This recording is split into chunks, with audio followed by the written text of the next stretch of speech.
was doing anything at all to try and get someone to help me. So your GP didn't send you to a consultant?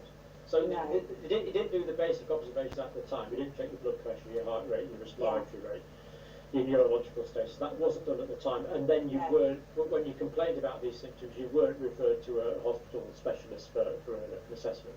No. The GP, surgery, eventually allowed me to be seen by somebody who doesn't ever work at their surgery, a young doctor who I've never seen again, and so it felt like I was just being passed on to the most junior person or transient person, so they just haven't wanted to know.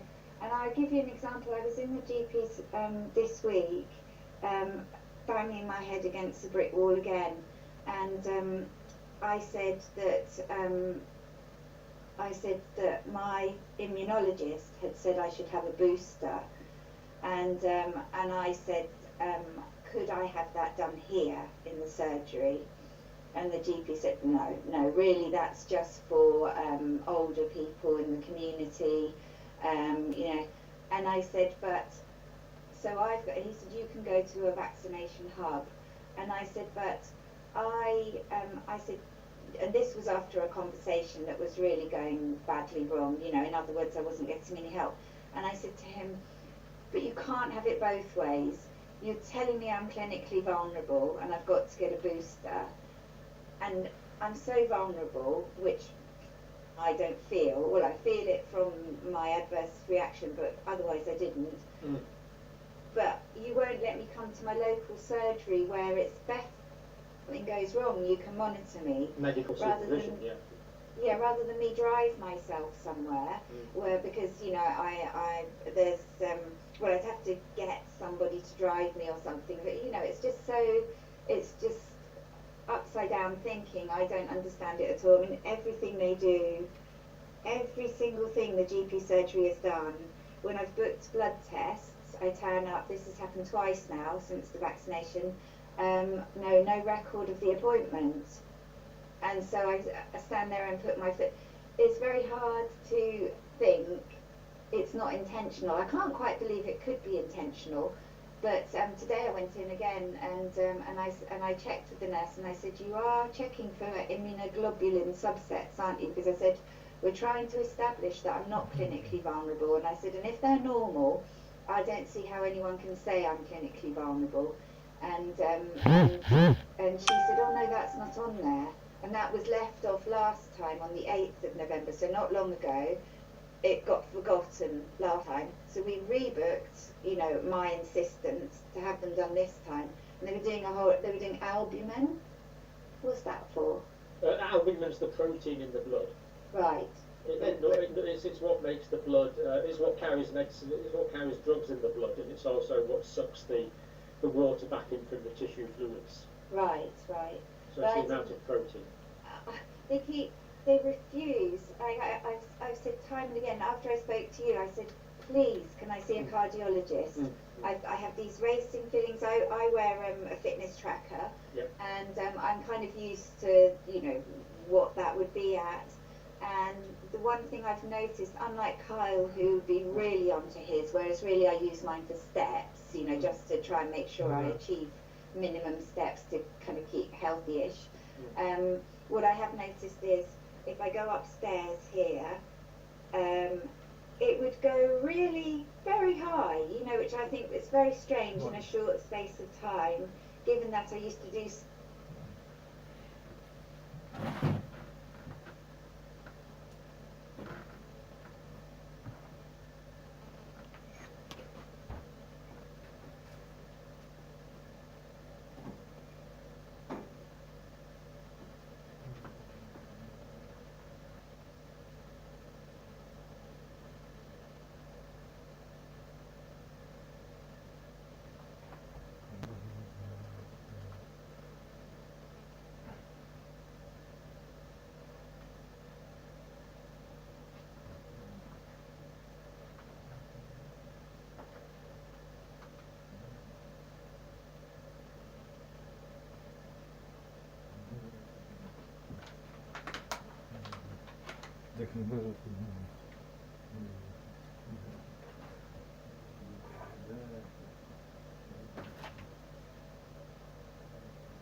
60 flights of stairs in the gym before, you know, on the stair machine before the pandemic, and obviously I haven't done that, but what I have done a little bit strangely with the lockdowns and all the rest of it is I've had a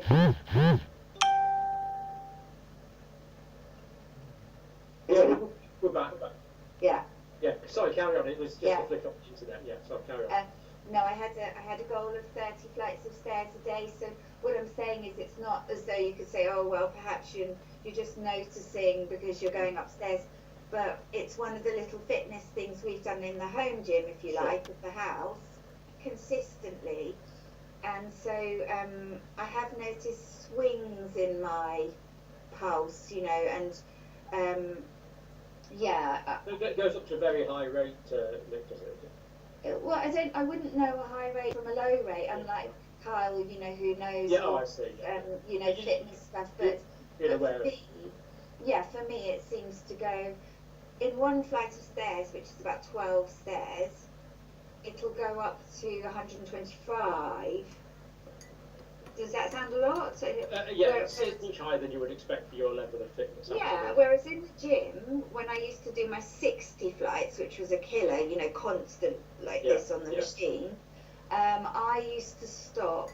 That was, my heart was super fit, you know, but I used to stop at about 140 because I was advised in the gym that that's a good kind of place to, you don't want to over exert yourself.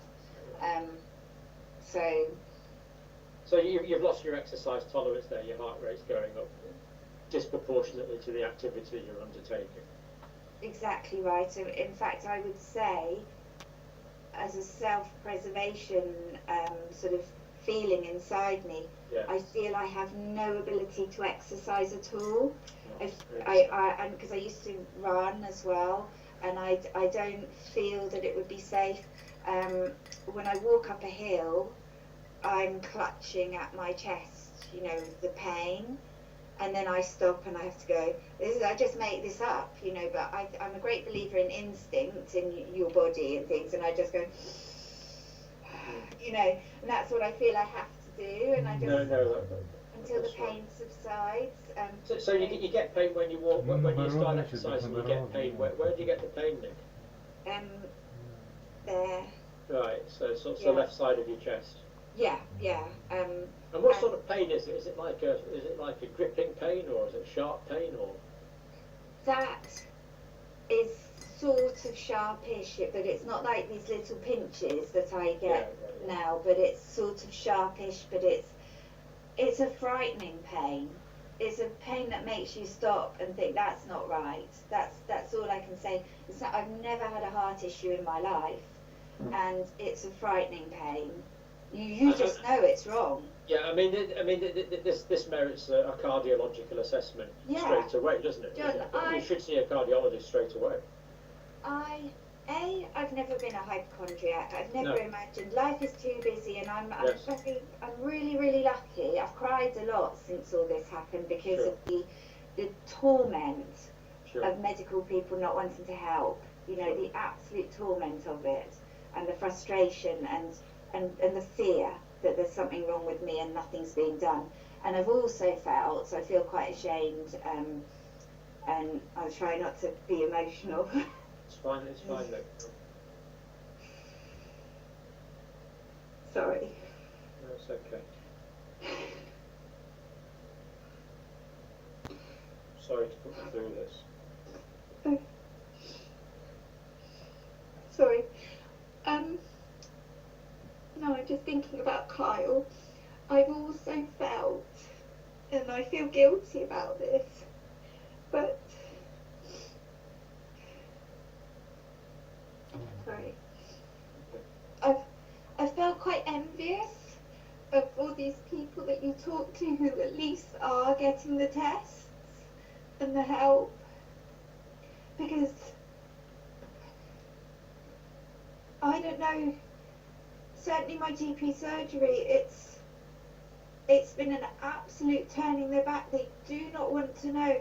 I've had so many conversations with them now. I mean, when I say so many, since February, I'm talking maybe 8, okay? I'm not obsessively phoning them every week. You can't get through, you can't get, but when I've had those conversations, and I've probably only met face to face with them 4 times maximum, and bear in mind, the first time this junior doctor, she said to me that she thought it would be a good idea if I bought crutches, you know, and I did go online then to buy crutches, because I couldn't make it. She was right at the end. She's being junior, they'd put her right at the far end of this great long corridor, and it was a really long way to walk, and I was just tipping to the right all the time, and so what I'm saying is they've seen me really bad, and I can't remember what I was saying about it. And the suggestion was to get crutches. Yeah, the suggestion was to get crutches, but they won't look, and they won't. And I go in and I say, and I was very much, you know, you spurred me on. I don't mean that as in you're sort of influencing me, if you like, John. I don't mean that, but I mean you gave me, just when no one else has wanted to know, it was such a positive thing that you were even interested.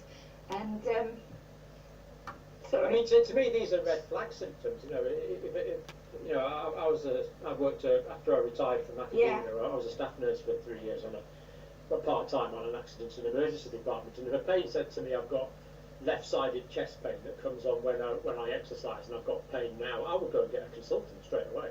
Yes. You know, there's no question, and then my consultant would almost certainly get the cardiologist straight away. Yeah. These are red flag symptoms. I just don't understand why they're not meriting getting the attention they deserve.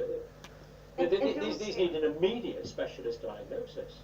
Yeah, well, the other thing is that something that came on latterly, you see, they say, oh, but you were fine with the Pfizer, so you can have a booster, but I don't actually, who's qualified to say I was fine? Because what I know, a week later, the chest pains really kicked in more. So you had the Pfizer in June? In June, yes. Did you just clarify, Nick, did you actually have any chest pain before you had the Pfizer? Yes, it had the chest pain instantly from the AstraZeneca. Yeah, you were getting that before, yeah. But it seemed to get worse it peaks and troughs from February with the AstraZeneca, never went away, but I certainly didn't exercise because I was working on just being able to walk. My son, because he was off school, we were walking, but it never went away. The GP has said, oh, you're fine, and so is the immunologist, without even seeing me, you know, said, oh, you're fine to have a booster. But I said, how can you say that?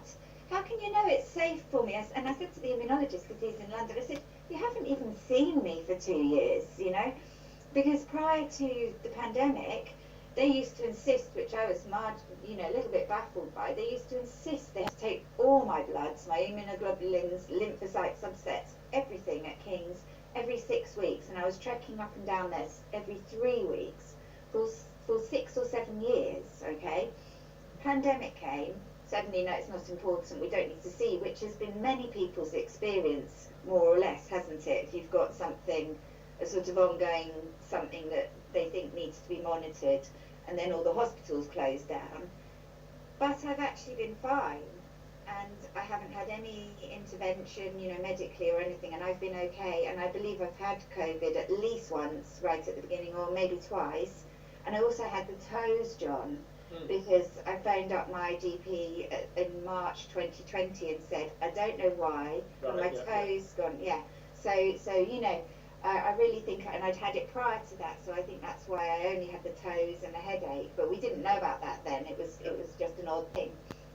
But anyway, sorry, going back to well, this is 11 months before your first vaccine, isn't it? You feel you had the infection 11 months before.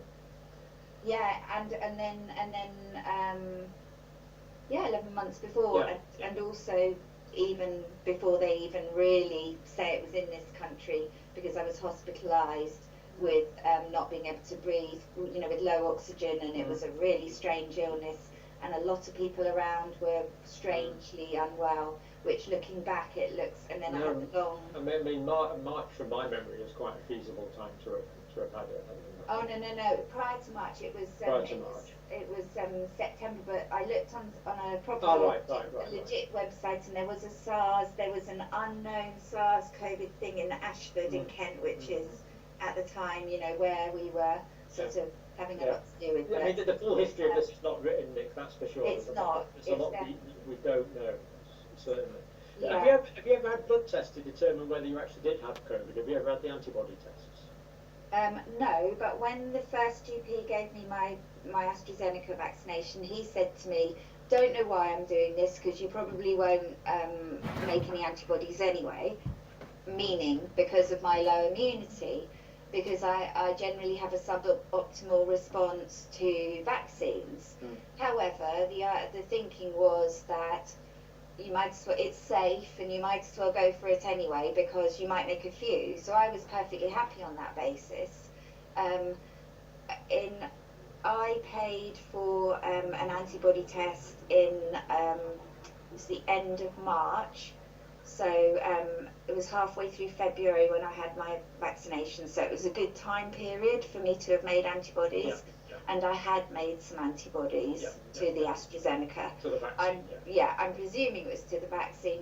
Yeah, it would be. That test would be antibodies to the vaccine. Well, no, they said that it was in a clinic, and they did say, I can tell you the clinic, I know it probably means something to you, but it was a proper one where they drew blood. But they did say the specific test I had, although it cost a lot of money, it couldn't actually tell you whether the antibodies were from here you are, it was this method. Even I had heard, so Roche ECLIA. Right, so but they said it wouldn't differentiate between antibodies from the virus and antibodies from the vaccine. Most likely though, given that I think I had COVID late 2019 and then March, April 2020, I don't think my antibody, because they say, do they still say that you don't keep your COVID antibodies for long? Yeah, the antibody test may not have shown after about 6 months or so, but the point is that these reactions could be caused by all your memory cells, which are the B and T cells. The B and T memory cells, which I choose to believe mine are good of those, because nobody's ever told me they're not. I might not make excellent antibodies, although I did make a few to this, but in general I may not make have the biggest antibody response. But there's nobody who's ever said, no immunologist has said to me your B and T cells aren't functioning correctly. So, yeah, I think you're right. I think I have got natural protection. Go back to when you first had this first AstraZeneca, and you got this taste in your mouth. Do we know if the GP aspirated the needle or not? He absolutely didn't, and I think the problem with GPs doing it is that generally they don't dole out the injections. No, but very often they don't. I think there was a financial incentive at the time. Yes, and he just literally put it in, done, very quickly. Wouldn't even, I don't think, given that I've got a fairly sort of narrow. I want to say flabby, but that's a little bit unkind. But I don't have a firm deltoid muscle there because I hadn't been doing my usual swimming because of however long a year of lockdown. So the leisure centre had been closed down where I used to swim all the time. So my muscle tone had gone in my upper body, and the stairs wouldn't help that, would they? So no, not really. No, and I hadn't done anything with weights or anything. So I'm just saying, I think he would have struggled to find a, you know, he may easily have missed them. The muscle bulk. Yeah. Yes. You see, if you get a reaction straight away like that, to me it can only be one of two things. It can be that it's gone through, it's gone into a vein, and it's gone to your heart in seconds, or it can be an allergic reaction that can be that quickly. Yeah. So they were worried about your airway. That's probably why they were worried about your airway. But that was okay. You didn't swell up. Your breathing was fine. Yes. Did you get any itching at the time? Do you remember? No. Right. I'm not an allergic type person. Yeah. See, with allergies, you normally get itching. Yeah. Every day I had the mildest inflammatory, well, allergic type reaction, which was every afternoon for about the first couple of weeks. My lips would start to sort of just swell a little bit and feel a bit tingly, and then that would go down, and that was in, I just saw that in my diary today, you know, but... This was in the days after, it wasn't at the time. Yeah, no, in the days after, for about a couple of weeks, that, but I certainly didn't have a big allergic reaction, and I would say, John, I can only speak for my local surgery, or actually also the hub where I went for my Pfizer. It seemed very much that all they're looking for in terms of adverse events are those type of allergic reactions. Yeah. And so my immunologist drove me to distraction the last time I had a telephone appointment with him, when he said I could have the booster, and he said, nothing you say gives me any because I talked to him about exemptions, you know, and he said, nothing you say gives me any reason to say that you should have an exemption because you're not allergic. So this was a consultant, and he was only thinking in terms of allergies, nothing else. Yeah. So it's just so disappointing, isn't it? Just so hard to explain. And I mean, I think we conclude that metal taste was because it inadvertently went into a blood vessel, and that. Yes. That is a big variable in what's caused these problems. Yeah. I really wish people would start listening to this. And, you know, I have the same frustration. I mean, I've written to my MP. He wrote to Nadeem Sahawi. I got a letter back from Nadeem Sahawi, the vaccine minister, saying, don't worry about it, John. Or words to that effect, you know. But, I love, it's like a moment of comedy gold. Your video when you throw it over your shoulder, the letter, it's really funny. It's really that's all the use it was, Nick, I'm afraid. Yeah, I mean, right. Tell us how you're feeling. Tell us how you're feeling now. I feel unsafe. I feel hounded by got to have a booster, got to have another, and I don't feel that it's. I think because the other thing that we haven't mentioned, because I think it's unfortunate I've had so many symptoms, but I think there were two things going on, because I also had prior to any talk of blood clots or anything like that, a sort of searing pain down the side of my nose and above my eye. This was after the AstraZeneca, was it? After the AstraZeneca, and I've never had any kind of headache like that. And it's written down, thankfully, the locum at King's, my immunologist who I've seen for 10 years, who is an honorary, you know, high up lecturer in immunology, bags of experience. The minute he heard that it was an adverse reaction to a vaccine, he and the team passed me on to this student who then rang me up, very, very nice young woman, but no experience whatsoever in immunology, you know. But what she did for me, which I think is an important thing, is she at least wrote down all my symptoms that I was relaying over the phone. And when you read them now, it's quite chilling, because I'll see if I can just see it here, but she says that, and bear in mind, okay, I didn't. I'm not imagining this because I'd heard about these. What are they called? Cerebral venous. The nasal. Cerebral sinus venous thrombosis. Yeah, sinus. That's it. I have never had I don't really get sinusitis. Certainly not like that. You know, maybe the sort of dull headache up there with a really stuffed up cold type thing. But I've never had a pain like this in the side of my nose and above my eye. And so she wrote this list of symptoms from King's Immunology, but this locum I won't. Immunology registrar. Yeah, I don't know. Well, registrars are quite senior. They should be, registrars are not junior doctors. She told me she was new, and she didn't. But well, even so, I've been there 10 years. I've never, I sort of know the main ones. Sure. But anyway, she, I'll read what she said. She says, and this was with me pushing, and this is dated 26th of February, so just under 2 weeks after my vaccination, and to my GP surgery. I'm writing to kindly ask you to evaluate this patient who reported multiple symptoms which started immediately after having the COVID AstraZeneca. They are profound and getting worse. The symptoms are struggling to control her arms, hands, legs, distinct taste in her mouth which comes and goes. Now that was different. That wasn't the chemical taste still after the 2 weeks.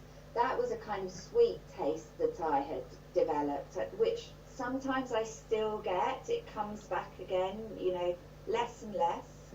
Have you heard anyone saying? No, I haven't. Not an ongoing sweet taste. No, I haven't. No, not an unpleasant taste, but not normal. No, I've never had that. But if you think COVID does affect people's taste and smell, doesn't it? So maybe something in the mix that, again, because it seemed to bring out these symptoms of COVID. Anyway, difficulty to, that was, good. See, I haven't read this because, as I said, I don't dwell. I'd forgotten this. Difficulty to swallow, that was so frightening. Not because it was swollen, but just because I'd lost a lot of control of my muscles. And she's put, although the patient is able to drink fluids, eat food without choking, coughing. Well, you only have to choke and cough once, don't you? Especially when you're on your own with no husband, and just a child in the house. Absolutely. And I think that's a silly thing to say, because she said to me, well, have you choked or coughed? And I said, no, but I'm very frightened. So you would, because I said I go to swallow and the Adam's apple sort of thing won't, it moves down, doesn't it? But it won't do that. And it sounds like a loss of neurological control, doesn't it? But lots of sharp pain in the left side anterior chest. Don't know what anterior means. Anterior means front as opposed to posterior. Okay, that's it. Dry, sore eyes, decreased control of whole body, more pronounced on the right side. Impaired balance. The patient reported that she was about to fall down the stairs. I actually did fall down a couple of stairs, but there was one time where I just completely sort of lost my bearings at the top.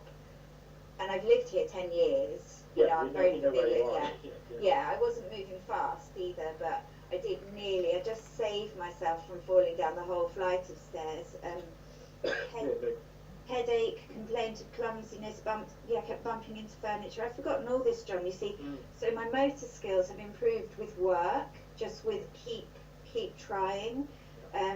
Feel like I'm being pushed over all the time. Urine is darker. Knows she needs to drink plenty of fluids. Reported loss of power in hands. Could not write a letter. I tried to write a letter to my aunt because she doesn't do anything technical, and she'd sent me a get well card, so I tried to write her a little note back, and I found that I couldn't hold the pen properly. Hand felt exhausted up to her shoulder with messy handwriting. Feels fatigued and exhausted. Does not think she's able to have a stable walk, not able to walk normally. And bear in mind, I was saying to immunology, you've had me in their care when I've not been as ill as at this point, wanted to see me all the time. They didn't want to see me. It just seems balmy, but pins and needles in the legs and arms and cramping pains in the legs. And that was strange because when you're swimming a lot, which I've always loved swimming, sometimes you get cramp in your calves.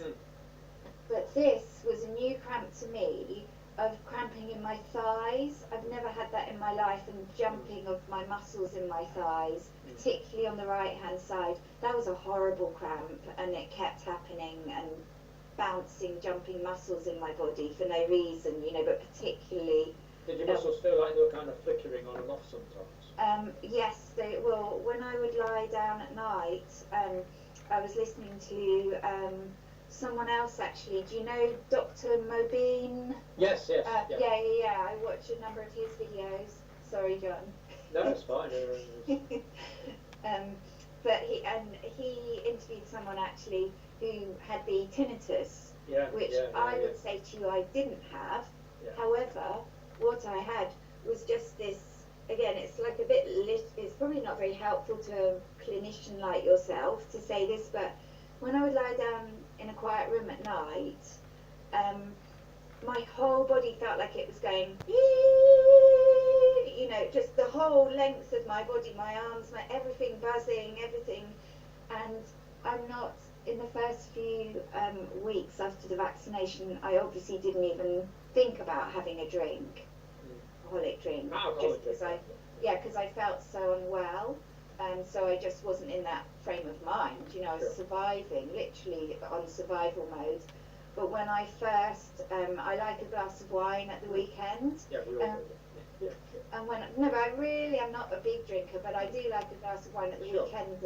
And when I had, when I opened a bottle of wine for the first time, and then the same the weekend after, so I sort of see a pattern, I thought, aha, this is right. I noticed that on the nights where I'd had a couple of glasses of red wine, so Friday and Saturday, let's say, and then my bottle's finished until next weekend, I'm quite disciplined. Very restrained, Yeah, very restrained. But I noticed that this great jangling of all of your, you know, the nerves are so noisy, everything's buzzing, like my whole body's buzzing, and it's a horrible feeling, but I noticed it was kind of dampened down a bit. And I remembered I knew somebody who had an essential tremor, and she said to me that, I remember that from years ago, she told me this, and she said, of course it's not a good thing to drink red wine, but if I do have a glass of red wine, I find that my tremor isn't nearly as bad. And then you found that it seemed to dampen down the symptoms of it. Definitely, but yeah, so I didn't have tinnitus. It just all sounds so neurological, Nick, you know, because obviously alcohol is going to inhibit the functioning of the nerves, and it's all considered. You know, this just demands a neurological opinion from a senior neurologist. It's just such an obvious referral. Immunology, I felt, first of all, that given that I was under the care of an excellent immunology team, I felt they should be looking at, and I've, you know, put it in writing to them at the time, that they should be looking at what it is in my particular immune system that has allowed the safe vaccine to affect me so catastrophically, you know, and it was utterly terrifying. But they immediately said, no, you tell, and they wouldn't even, in the past, for things that I have felt are so trivial, they've passed me on to different departments at King's, let's say rheumatology or whoever. Which is what you expect. Yeah, they wouldn't want to do that. They wanted to delay things. This is my interpretation, okay? Of course, they didn't say to me, we want to delay your care. But what they wanted to do was write to my GP surgery and then wait for the GP surgery who told me they had a 3-week admin turnaround of receiving letters, and then they scan them through their system, you know, and it's just so, to say to the GP that they should make a neurology referral. And when I spoke to this sort of transient GP there that I got to see about that, she said to me, well, you're looking at a sort of 6 to 8 month wait before you see a neurologist. Because she said, pharmacist, and you won't. Why would you go any faster? And when I battered down doors to speak to a GP recently to get these blood tests, and to say, could I please see a cardiologist, having spoken to you, John, she said to me, we'll get a chest x-ray. I didn't really feel that would necessarily help my heart. I wouldn't have thought so. No. And she's quite an experienced GP. I feel it's very difficult not to feel they're prevaricating, they're doing everything but. And I said, yeah, cardiologist, my heart hurts, you know. And then under great pressure from, no doubt, a really irritating patient sitting opposite you, you know, a patient who's demanded for once not to just talk over the phone, but to actually, they were already irritated that I'd said I had to be seen in the surgery. She then organised this, and you'll correct me on it, I never know which it is it EEG or ECG, when they put the little... Yeah, ECG, electrocardiogram, or they call it eVGENIY in the States. ECG. Oh, do they? ECG. Yeah. ECG, yeah. Which 2 weeks later, that appointment, then I turn up for it, oh, no record of that, no record of your appointment. And I absolutely, and this has happened so many times, and so I said, well, I'm not leaving. I said, I told a white lie, and I said, I can't come on any other day, and it has to be done. And so then the nurse came along and she said, well, I'll do it quickly. And I said, well, I don't want it done quickly, I want it done how it should be done. I said, I don't know how it should be done, but I want it how it should be done. Anyway, she sat me down, because I'd waited, because I didn't have an appointment, so because I'd waited a long time, I was in total resting mode. You know, I'd been sitting there, made me wait about 40 minutes, because there was no appointment for me, you know, so they were doing me a favour and fitting me in, even though I had an appointment. And she then spent quite a while, as anyone would, sticking all these stickers, you know, on your wrists and I think on your ankles or something, and, you know, several on the front of my chest. 6, yep. And that took a little while, as you'd expect. And then she said, done. And I said, what, have you done it? She seemed to have literally switched the machine on, and she said, it's just a snapshot. And she said, yes, in 10 minutes' time you could have an event, or 10 minutes previously you could have an event. But she said, this will tell us whether you've had a severe heart attack or not. And she said, I've got a 30-second snapshot. Well, that probably is about right. It did just take about 20-30 seconds to record it, yeah. Right, so but she said you're normal, so would... Well, who's she? The nurse. She said it looks normal. Well, you would normally get a senior doctor to interpret an ECG. Yeah, but is it possible, John, that you could still have myocarditis or pericarditis and that ECG would look normal, or is that... It depends how experienced the eye is that's looking at it. Right. I mean, to diagnose those conditions, you want probably more sophisticated tests, yes. Yes. But, I mean, just to say that an ECG is normal, it's not. You know, there's still, it's only one of several cardiological investigations. It's the first one that you always do, but you always get... I mean, I used to record, you know, on A&E would record a dozen ECGs a day, no problem at all. I would always look at it, of course, but you'd always get a senior doctor to sign it off. It's not, you know, it's not a casual thing. It's not like taking someone's blood pressure and just writing it down. It needs an experienced reader to diagnose from it. And even then, sometimes if the doctors there weren't sure, they get a cardiologist to look at it. Yes.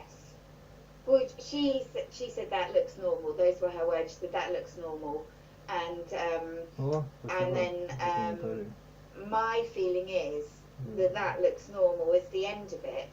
So I said back, because obviously I'm getting belligerent now. I said to her, but it's not normal what I'm feeling and what I'm experiencing. So even if that, I'm not disputing that may look normal, but you felt dismissed.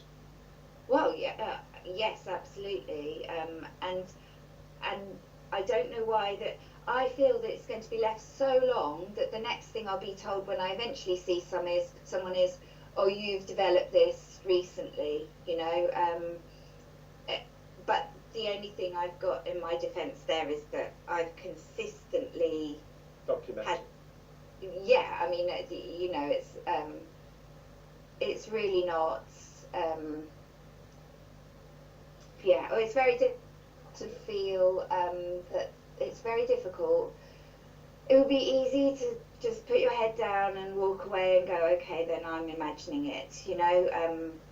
Well, I think you and me both know that you are not imagining these things. These are genuine clinical features that you're describing. Yeah, and also, John, the sharp pain when I breathe in, Yeah. which is in the upper left as well. I've never had that before in my life. I don't know why it hurts to breathe in. And when it was at its peak a couple of weeks ago, everything slightly fluctuates. You know, it doesn't all stay, but the heart pain never goes away. Sometimes it's more severe, other times. But since February, it's never gone away. I've never been without it. But the breathing in, so therefore I was breathing in a really shallow way because it was hurting to breathe in, you know. And again, this is a classic clinical feature that everyone learns. You know, what? If you get a pain when you breathe in, you know, it's usually the membranes round about your lungs, a pleurisy, or the layer round about your heart, a pericarditis, yes. And you would investigate to find out which one it was. Yeah, and that the pain when I would breathe in wasn't here or here, it was here, you know, so it was just in that one region. Yeah. Yeah. So, I mean, it's just so frustrating that you're just basically undiagnosed. We've got all these clinical features, but we haven't had a consultant to say what they put them all together and say what they mean and order the extra test to make a diagnosis. No, I think there's a real, I don't know what it is. I think that the GP surgery and the consultants that I have encountered are somehow not wanting to look at vaccine issues. Yeah, it sounds a bit inconvenient to look at vaccine issues, I think. Yeah. Yeah. Do you you were saying something about the British Heart Foundation that I believe they're getting a help group now. We'll check on that and put the link on that. But I believe there's like a self-help group that's formed under the auspices of the British Heart Foundation, which of course is charitable. Right. So that would be good. I mean, for a self-help group for what? For anything in particular? I think it's for people with cardiovascular complications after vaccine or after heart, really? after COVID. I believe so. Yeah. I think they cover both. And of course, we're getting all these clinics around the country now to look at people with long COVID, these ongoing features. And you've just so clearly got ongoing features. Yeah. I wonder if that's worth a referral to that, a referral to the long COVID facility. That might be an angle to try. Maybe, but the problem I have is no one will refer me to anything. I mean, that really is the problem, because we paid I think something like £150